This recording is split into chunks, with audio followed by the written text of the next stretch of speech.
बयनिसिमबो खुलुमनायजों लोगोसे नोंथांमोनखौ बयखौबो बरायबाय। बे समाव आङो नोंथांमोननि गेजेराव मोनसे गोदान भिडिअ लानानै फैदों। बे भिडिअनि गेजेरजों आङो नोंथांमोननो माखासे गेदेरथार खौरांफोरखौ होनो लादों। नोंथांमोना भिडिअखौ फारियै जोबजासिम नायलांदो। सेथियाव लानानै फैदों बाक्सा जिल्लानि 16 नं सापागुरि बिधानसभा बियाबाव गोग्लैनाय दमुना गेलेग्रा फोथाराव इउपिपिएल दोलोनि मोनसे गिदिरथार जयनिं जानाय हाबाफारि जानानै थाङो। बे हाबाफारियाव बिटिसिनि मावफुं सोद्रोमा राकेश ब्रह्मआ बाहागो लानानै खौरांगिरिनि गेजेरजों बुङो दि बिपिएफ जिएसपि दोलोनि मावथि आरो दमुना ओनसोलनि मेलेमजिबि सुबुंफोरा 1000निबो बांसिन इउपिपिएल दोलोआव हाबफैदों होननानै। लोगोसे बिथाङा बुंबावो दि रायजो राजानि जौगानाय खामानि मावनो थाखाय इउपिपिएल दोलोआ मोनफ्रोमबो बिथिङाव गोसो होदों, जेराव 2 दाननि गेजेरावनो फरायसाफोरनो 1 लाखनिबो बांसिन फरायसालि बेग आरो 55,000निबो बांसिन फरायसाफोरनो साइकेल होनो थाखाय थियारि जाखाबाय होननानै बुंथियो। बिनि अनगायैबो बिटिआर ओनसोलनि आइडि नाम्बार गोनां सुबुंफोरनो 3 लाखनि आरो आइडि गैयै 1 लाखनिबो बांसिन सुबुंफोरनो न' होनो थाखाय मिरु सरकारजों सावरायनाय जाखाबाय होननानैबो बुंथियो। लोगोसे बिधानसभा जोबनायनि उनावनो बेफोर खामानिखौ मावनो थाखाय थियारि होननानै बुंथियो बिथां राकेश ब्रह्मआ। दानिया फैदो गुबुन नैथि खौराङाव। इन्डियान आर्मिया गोरिब दुखुथिया आइजोफोरनि थाखाय गोजोनथाव खौरां लानानै फैदों। मैया थांनाय 15 मार्च अदेबानि समबारखालि चिरां जिल्लायाव आइजो माहारिनि थाखाय समाजाव जौगानायनि थांखिजों गोरिब आइजोफोरखौ गासै गं 30 जि सुथेग्रा मेसिन, टेबोल आरो सियार राननानै होदों। बे हाबाफारिखौ बगियारा, कुसुबिल, बौलाजार, आबदागुरि आरो गबरदारा गामिनि गावबुराफोरनि नुजाथिनायाव मेहेरगोनाङै चिरां पानबारि गोजौ फरायसालियाव खुंफुंलाङो। समाजाव आइजो माहारिनि जौगानायनि थांखिजों इन्डियान आर्मिनि बेफोरबायदि खामानि मावनायखौ ओनसोलनि रायजो राजाफोरा जोबोर गोजोननाय फोरमायदों। दानिया फैदो थामथियाव। बिजेपिआ फरायसालि बन्द खालामनानै लुहोदों बिसायख'थिनि थाखाय फोसावदिं मावखुलि। रुप'हिहाटनि बिजेपिनि बिजाथि नाजिर हुसेननि हेफाजाबगिरिफोरा सोरखारि फरायसालियाव लुयो बिजेपिनि थि नङै फोसावदिं मावखुलि।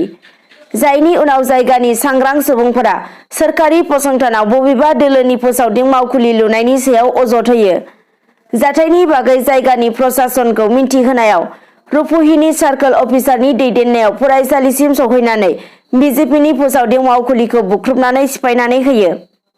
लोगोसे अफिसारआ फैबाय थानाय समाव बेफोरबायदि खामानि मावनो नाङा होननानै गोख्रों बिथोन होलाङो। दानिया फैबावदो ब्रैथि खौराङाव। आसाम बिधानसभा बिसायख'थिनि थाखाय बाक्सानि 12 नं बरमा बियाबनि उदां बिजाथि महरै क'क्राझार लकसभानि एमपि नबकुमार सरनियाया मैया थांनाय 15 मार्च अदेबानि समबारखालि बाक्सा जिल्ला बेंगिरिनि मावख'आव बिजाथिलाइ गथायो। एमपि नबकुमार सरनियाया बिजाथिलाइ होनानै बिथाङा बुङो दि बिजाथि होनायल' नङा, बे खेबाव बरमा बियाबाव रेकर्ड अनजिमाजों भट मोननानै देरहासार जागोन होननानै बुंथियो। लोगोसे देरहानानै आसाम सोरखारनि मोजां बिबान लानो हागोन होननानैबो बुंथियो। बेजों लोगोसे नबकुमार सरनियाया बुंबावो दि बिथाङा गिबियावनो बियाबाव जौगानायनि खामानि मावनायजों लोगोसे बर'फोरनि गेजेराव थानाय जेंनाफोरखौ सुस्रांनो खामानि मावगोन होननानै।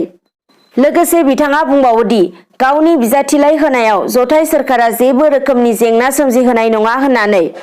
मन्त्रि हेमन्त बिश्व शर्मा आरो प्रमद बर'आ सरनियानि जानानै फोसावदिं मेलाव बाहागो लागोन होननानैसो बिथाङा बुंथियो। लोगोसे बरमा बियाबाव गावनि बेरेखा रावबो देरहानो हानाय नङा, मानोना गाव 1 लाखनिबो बारा भट मोननानै देरहानो हागोन होननानैबो बुंथियो बिथां नबकुमार सरनियाया। बाथियाव थांनाय 14 मार्च रबिबारखालि बिजेपि दोलोआ गोदान दिल्लीयाव थामथि खोलोबनि बिजाथिफोरनि मुं फारिलाइखौ फोसावदोंमोन। बे बिजाथिनि फोसावनायाव 33 नं बिजनी बिधानसभा बियाबनिफ्राय बिजेपिनि बिजाथि महरै टिकेट मोननो हादोंमोन अजय कुमार राय बिथाङा। बिनि उनावनो नुजादोंमोन मिरु बिजेपिनि बेरेखा जायगानि बिजेपिनि मावथिफोरनि खुद्रिसारनाय। 33 नं बिधानसभा बियाबनि बिजेपिनि मावथिफोरा गावसोरनि लुबैनाय बिजाथि अरुप नाथखौ टिकेट होयैयाव बोराबखांदों। बिजनी बियाबाव बिजेपिनि मावथिफोरा अजय कुमार रायखौ बोखारनानै अरुप नाथखौ टिकेट होनांगौ होननानै दाबिबो खालामदों। अरुप नाथखौ टिकेट होनाय जायाब्ला बिनि राहा लानाय जागोन होननानैबो गोख्रों रावजों हुमखिबो होदों। दानिया फैबावदो बाथि खौराङाव। फैबाय थानाय आसाम बिधानसभा बिसायख'थियाव गासै भटार रायजो राजाफोरखौ गाव गावनि भट सेन्टाराव थांनानै भट हैनो खावलायदों बाक्सा जिल्लानि ब्रेन्ड एम्बासाडर हेलेना दैमारि बिथाङा। आंनि भट आंनि मोन्थाय बे मोन्थोरखौ लानानै मोनसे गोग्गो सरकार दाफुंनायाव मदद होनो साफ्रोमबो सुबुङानो बाहागो लानो नांगौ आरो रायजो राजानि जौगानाय खामानि मावनो लानायखौ मदद होनो नांगौ होनना एम्बासाडर हेलेना दैमारी बिथाङा खौरांगिरिनि गेजेरजों बुंथिदों। गोदानै भट होनो मोनजेननाय आरो बोराय बुरै भट होगिरि बिथांमोनखौ गोसोआव थुलुंगाखां होनो थाखाय बाक्सा जिल्लानि मुसलपुर जिल्ला मावख'आव जिल्ला बेंगिरि रन्जन शर्मानि मासि लानानै सामलायनाय हाबाफारियाव फैबाय थानाय बिधानसभा बिसायख'थियाव गासैबो रायजोफोरखौनो थुलुंगा होनो मोनसे भिडिअ ब्रेन्ड एम्बासाडर हेलेना दैमारी बिथाङा बेखेवनानै होयो। दानिया फैबावदो दथियाव मैया थांनाय 15 मार्च समबारखालि गुवाहाटी नोगोरमानि श्रीमन्त शंकरदेव कलाक्षेत्रआव खुंफुंनाय मोनसे हाबाफारियाव बाहागो लाफैयो मिरु नखर मन्त्रि अमित शाहआ। बे हाबाफारियाव बाहागो लानानै बिथाङा बुङो दि बिजेपि सोरखारा फैबाय थानाय समाव आसामखौ दैबानानिफ्राय उदां खालामगोन। लोगोसे बिथाङा बुंबावो दि मदि सोरखारा हादरनि साफ्रोमबो सुबुंनो खिखरसालि आरो 13 कौटि सुबुंनो सिलिन्डार होबाय होननानै बुंथियो। 2022 मायथाइनि 15 आगस्तनि सिगां साफ्रोमबो सुबुंनि न'आव लोंग्रा दै, आसामनि 70% सुबुंनो फाहामथायनि खरसा मदि सोरखार आरो आसाम सोरखारा होगोन होननानैबो बुंथियो। लोगोसे बिथाङा बे मेलनि गेजेरजों बुंबावो दि आसामनि हारिमु रैखाथि खालामनाय जौगाहोनाय आरो आसाम दानायानो बिजेपिनि गुबै थांखि होननानै। स्निथियाव आसाम बिधानसभा बिसायख'थिनि समा खाथिसिनाव सफैनाय लोगो लोगो बिसायख'थि आय'गनि बिथोन बायदियै दासान्दि गुबुन गुबुन जिल्लाफोरजों लोगोसे क'क्राझार जिल्लायावबो आयेन आरो आब्रुथिजों लोगोसे समाज बेरेखा आरो नेमखान्थि सिफायनानै सोलिनायनि सायाव गोख्रों नोजोर लाखिदों क'क्राझार पुलिसआ। बे उसिलायैनो पुलिसनि सिग्रोमनायाव क'क्राझार जिल्लानि सिङाव थानाय कारिगावआव गंसे मारुति गारिनिफ्राय गोबां बिबांनि गान्जाजों लोगोसे जाथायजों लोब्बा थानाय सानै दायनिगिरिखौ हमनो हायो। खौरांनिफ्राय मिन्थिनो मोननाय बायदिब्ला हमनो मोननाय गान्जानि बिबाङा गासै 40 केजिसो जागोन होनना मिन्थिदों। गुबुन फारसेथिं हमजानाय सुबुंफोरखौ राजु आली आरो धीराज कुमार होननानै सिनायथि मोन्दों। लोगोसे बे गान्जाखौ इटानगरनिफ्राय लाबोनानै क'क्राझार रेल स्टेशननिफ्राय सोनाब रायजो फारसे लांनो नाजादोंमोन होननानै आइसि दैमारीया फोरमायदों। दानिया फैदो 9थियाव जोबथारनाय खौरां।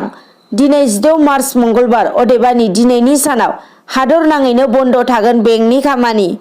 हादरनि गासै सोरखारि बेंकनि लाख लाख मावथिफोरा थांनाय समबार आरो दिनैनि सान मंगलबार खालि साननैनि थाखाय सोमावसारनायनि हाबाफारि लादों, जायनि जाउनाव हादर नाङैनो बेंकनि मोनफ्रोमबो खामानिफोरा बन्द थागोन होनना मिन्थिनो मोन्दों।